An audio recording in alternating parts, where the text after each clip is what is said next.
नमस्कार दोस्तों, मैं नीरज शुक्ला आप सभी का आपके अपने YouTube channel Shukla ji knowledge अड्डा पे स्वागत करता हूं। और आज का हमारा एक इम्पॉर्टेंट टॉपिक रहेगा एप्लीकेशन ऑफ डेरिवेटिव से, जो कि क्लास 12th का टॉपिक होगा और बोर्ड एग्ज़ाम में 4 नंबर का इससे क्वेश्चन आएगा ही आएगा। तो आज हम लोग देखेंगे इंक्रीजिंग डिक्रीजिंग फंक्शन के बारे में देखेंगे। ठीक है, चलिए शुरू करते हैं।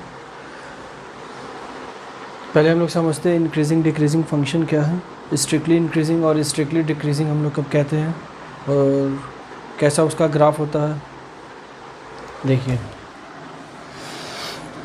अगर कोई ग्राफ है इस तरीके से, जैसे जैसे x का वैल्यू बढ़ रहा है वैसे वैसे y का वैल्यू बढ़ रहा है ना। अगर जैसे जैसे x का वैल्यू हम बढ़ाते जा रहे हैं y का वैल्यू भी बढ़ते जा रहा है, तो इसको हम लोग क्या कहते हैं, स्ट्रिक्टली इंक्रीजिंग। ठीक है, जैसे यहाँ पे है कि x1 हो गया, ये x2 हो गया, ये y1 हो गया, ये y2 हो गया।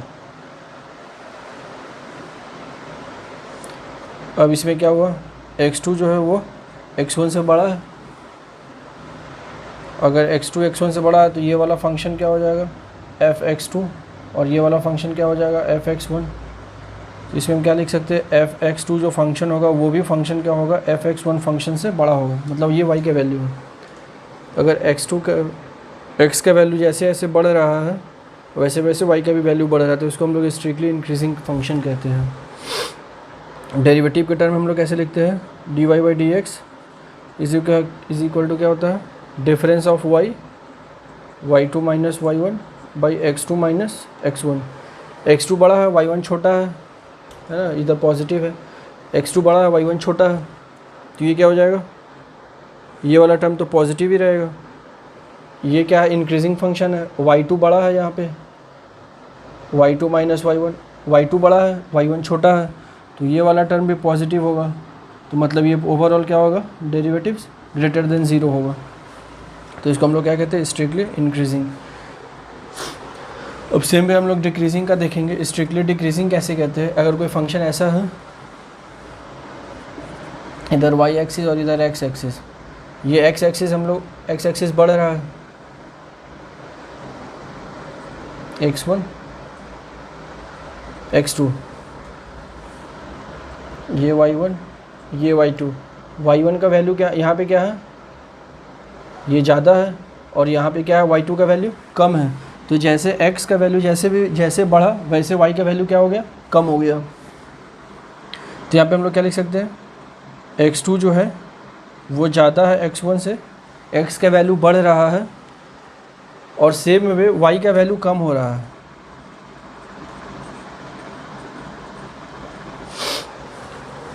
ये हो गया fx1 और ये हो गया fx2।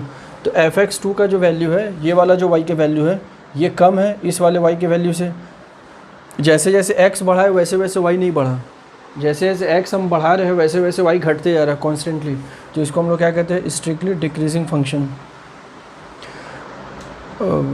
dy/dx इसका कैसे लिख सकते हैं, dy/dx हो जाएगा same way y2 minus y1 by x2 minus x1।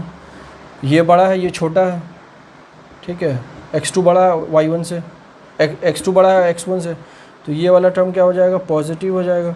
और ऊपर वाला टर्म क्या हो जाएगा, y2 बड़ा है y1 से, नहीं y2 छोटा है y1 बड़ा है, ये टर्म बड़ा है ये टर्म छोटा है, तो ये क्या हो जाएगा, नेगेटिव।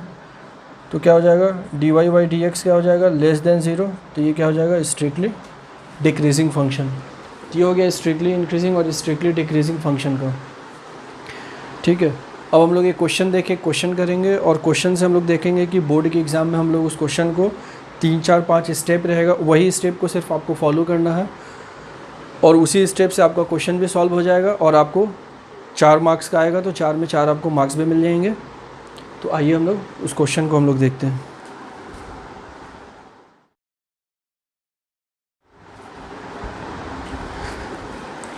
ये हमारा क्वेश्चन है, मैंने क्वेश्चन लिख दिया है।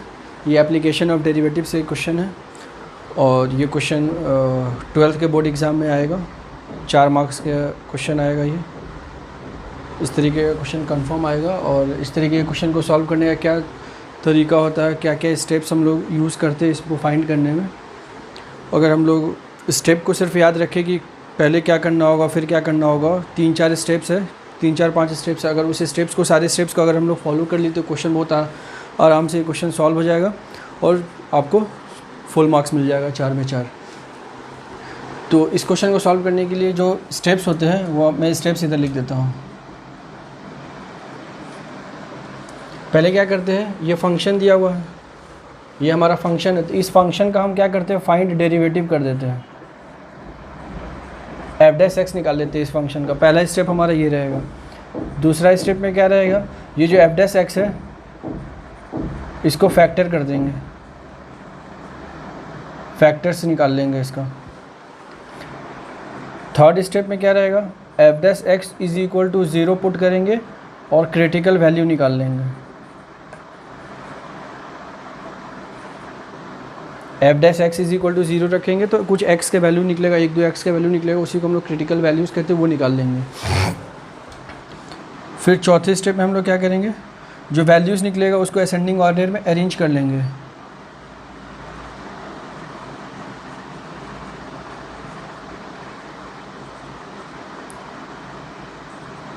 असेंडिंग ऑर्डर में अरेंज कर लेंगे और फिर उससे क्या होगा, हम इंटरवल बना लेंगे, इंटरवल्स निकाल लेंगे। ठीक है, बताएंगे आपको इंटरवल्स कैसे निकालते हैं। और लास्ट स्टेप में क्या करेंगे,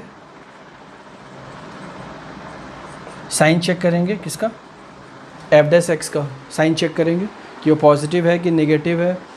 अगर फंक्शन जो है अगर पॉजिटिव आ जाता है, अगर फाइनल जो साइन होगा अगर पॉजिटिव आ जाएगा, अगर f' ग्रेटर देन 0 पॉजिटिव आ जाएगा तो मतलब क्या हो गया, फंक्शन क्या होगा, इंक्रीजिंग। f' अगर नेगेटिव आ गया तो फंक्शन क्या हो जाएगा, डिक्रीजिंग हो जाएगा। ठीक है, तो इसको हम लोग ध्यान में रख करके लास्ट स्टेप में हम लोग साइन चेक करेंगे। अब आइए हम लोग इस क्वेश्चन को सॉल्व करते हैं। ये बोर्ड एग्ज़ाम में क्वेश्चन आता है इस तरीके का, 12th के बोर्ड एग्ज़ाम में। तो फर्स्ट स्टेप हमारा क्या है, फाइंड f(x). फंक्शन हम लिख लेते हैं पहले, 4x³ - 6x² - 72x + 30। Let me check record हो रहा है कि नहीं। अब इसका हम लोग डेरिवेटिव निकालेंगे। डेरिवेटिव निकालने का फार्मूला ये आपको पता ही होगा, डेरिवेटिव निकालने का जो पावर होता है, पावर को इधर ले आते हैं और इधर से एक पावर कम कर लेते हैं। तो 3 का इधर नीचे ले आएंगे तो क्या हो जाएगा, 12, और एक कम करेंगे x² हो जाएगा। सेम वे इसके साथ करेंगे तो ये हो जाएगा 12x - 72 और इसका +0 लिखने का ज़रूरत नहीं है। अब इसमें से हम क्या करेंगे, 12 कॉमन ले लेते हैं, x² - x - 6 इसको हम लोग फैक्टर कर लेते हैं। इस क्वाड्रेटिक इक्वेशन को हम लोग फैक्टर कर लेते हैं। सेकेंड स्टेप है हमारा फैक्टर। x², अब इसके फैक्टर कैसे हम लोग करते हैं, जो coefficient of x² multiplied constant term multiply करते हैं। तो यहाँ 1 है, यहाँ 6 है, मल्टीप्लाई करेंगे 6 का फिर फैक्टर निकालेंगे। कुछ इस तरीके का अरेंजमेंट जमाएंगे कि यहाँ पे हमारा -1 आ जाए। तो इसको हम क्या लिख सकते हैं, 6 को फैक्टर करेंगे तो 3 और 2 में बनेगा। तो इसको हम लिख सकते हैं 3x + 2x - 6 x - 3 + 2 x - 3 तो x + 2 और x - 3 ये हो गया f'(x). अब हम क्या करेंगे, f'(x) = 0 पुट करेंगे। अगर हम जब ये यहाँ पे हम 0 पुट कर देंगे तो यहाँ से हम x का वैल्यू निकाल सकते हैं।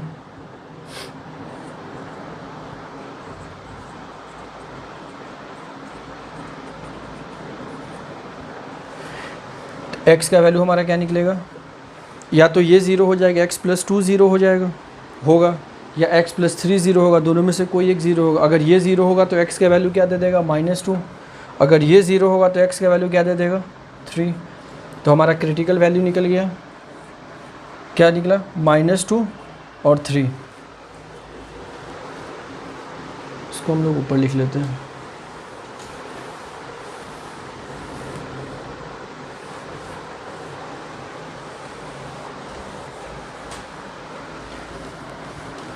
डेरिवेटिव लिख लेते हैं यहाँ पे।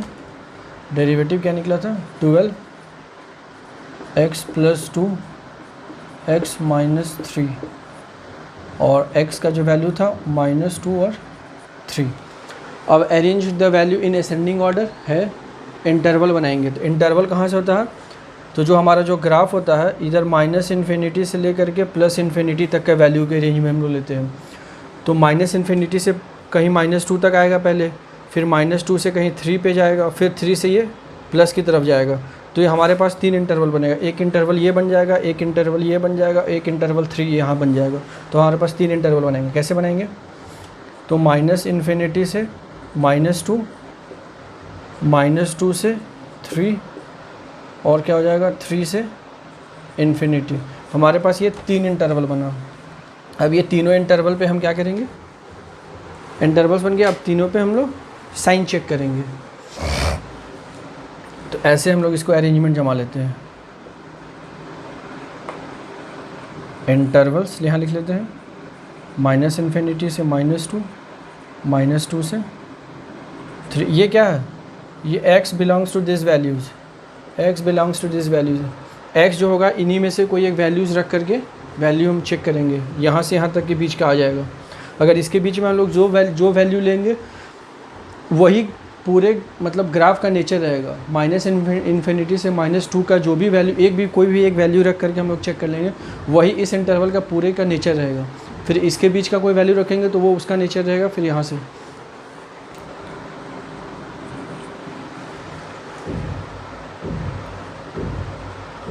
ये यहाँ पे साइन चेक कर लेंगे और यहाँ पे नेचर लिख लेंगे हम लोग,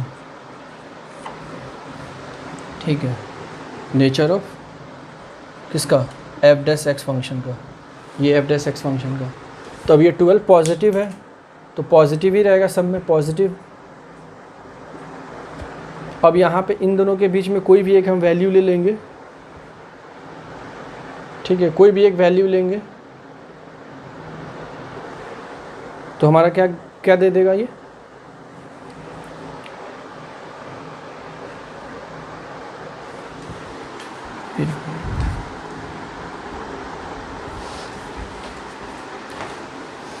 अब यहाँ पे हम लोग कोई भी वैल्यू एक निगेटिव वैल्यू ले लेते हैं। जैसे यहाँ पे मान लीजिए हम यहाँ पे -इन्फिनिटी से -2 -3 रख लेते हैं। तो -3 रखेंगे तो यहाँ पे क्या हो जाएगा, -3 रखेंगे तो ये -1 दे देगा। यहाँ भी माइनस रखेंगे तो ये -6 दे देगा। तो मतलब ये क्या हो जाएगा, निगेटिव साइन और निगेटिव साइन। तो निगेटिव और निगेटिव साइन क्या बन जाएगा, ग्रेटर देन 0 हो जाएगा, पॉजिटिव साइन बन जाएगा। तो नेचर क्या हो जाएगा, फंक्शन क्या हो जाएगा, इंक्रीजिंग हो जाएगा, ठीक है। और -2 और -2 से 3 के बीच का कोई एक इंटरवल देखते हैं। जैसे -2 और 3 के बीच का इंटरवल हम 0 ले लेते हैं। तो ये तो पॉजिटिव ही रहेगा, +12। यहाँ 0 रखेंगे तो ये क्या दे देगा, पॉजिटिव। यहाँ 0 रखेंगे तो ये क्या दे देगा, नेगेटिव। तो ये क्या हो जाएगा, 0। तो फंक्शन क्या हो जाएगा, डिक्रीजिंग। ज़्यादातर केसेस में 95% केसेस में ऐसा होगा कि एक बार फंक्शन इंक्रीज़ करेगा, एक और फंक्शन डिक्रीज़ करेगा, इंक्रीज़ डिक्रीज़ चलते रहेगा।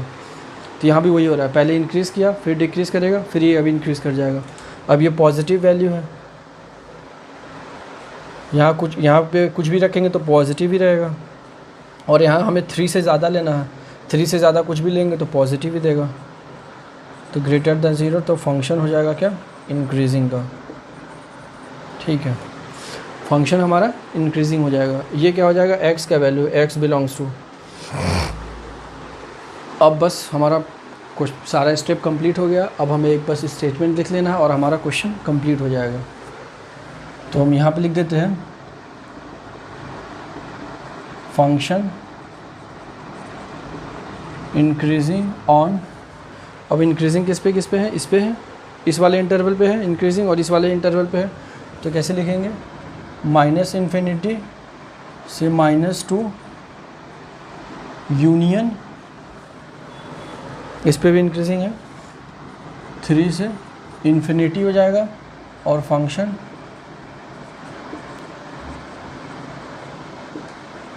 डिक्रीजिंग ऑन -2 से 3, ठीक है। ये जो फंक्शन है ना, इसका कुछ ग्राफ इस तरीके का बनेगा, ऐसे आएगा, ऐसे झुकेगा और फिर ये ऐसे बढ़ेगा। तो कुछ समय फंक्शन इंक्रीज़ कर रहा है, फिर डिक्रीज़ कर रहा है, फिर इंक्रीज़ कर रहा है। इस तरीके का अलग अलग इंटरवल होगा। जैसे यहाँ पे -2 हो जाएगा, ये 3 हो जाएगा, इस तरीके का इसका ग्राफ बनेगा, ठीक है। कभी कभी क्या होता है, एक ही फंक्शन में वो क्या हो जाएगा, वो आपको ऐसे दिखा देगा सिर्फ इंक्रीज़ करते हुए। अगर फंक्शन सिर्फ इंक्रीजिंग का दिखाएगा ग्राफ, तो ये क्या हो जाएगा, स्ट्रिक्टली इंक्रीजिंग हो जाएगा। अगर कुछ ग्राफ अगर डायरेक्ट ऐसा रहेगा, जैसे जैसे x का वैल्यू, जैसे जैसे हम x का वैल्यू बढ़ा रहे हैं, वैसे वैसे y का वैल्यू कॉन्स्टेंटली डिक्रीज़ करते जा रहा है। हर एक x के वैल्यू जैसे जैसे बढ़ रहा है, वैसे वैसे y का वैल्यू अगर डिक्रीज़ करते जाएगा तो उसको हम लोग कहते हैं स्ट्रिक्टली डिक्रीजिंग। और अगर जैसे जैसे x का वैल्यू हम बढ़ा रहे हैं, वैसे वैसे y का वैल्यू बढ़ रहा है, तो हम लोग क्या कहते हैं, स्ट्रिक्टली इंक्रीजिंग। तो ये हमारा क्वेश्चन था। ये 4 मार्क्स का क्वेश्चन आपके बोर्ड एग्ज़ाम में आएगा, आप देख के जाना इसको। ओके, ठीक है, थैंक यू। वीडियो अच्छा लगा हो तो लाइक करें, शेयर करें, सब्सक्राइब करें।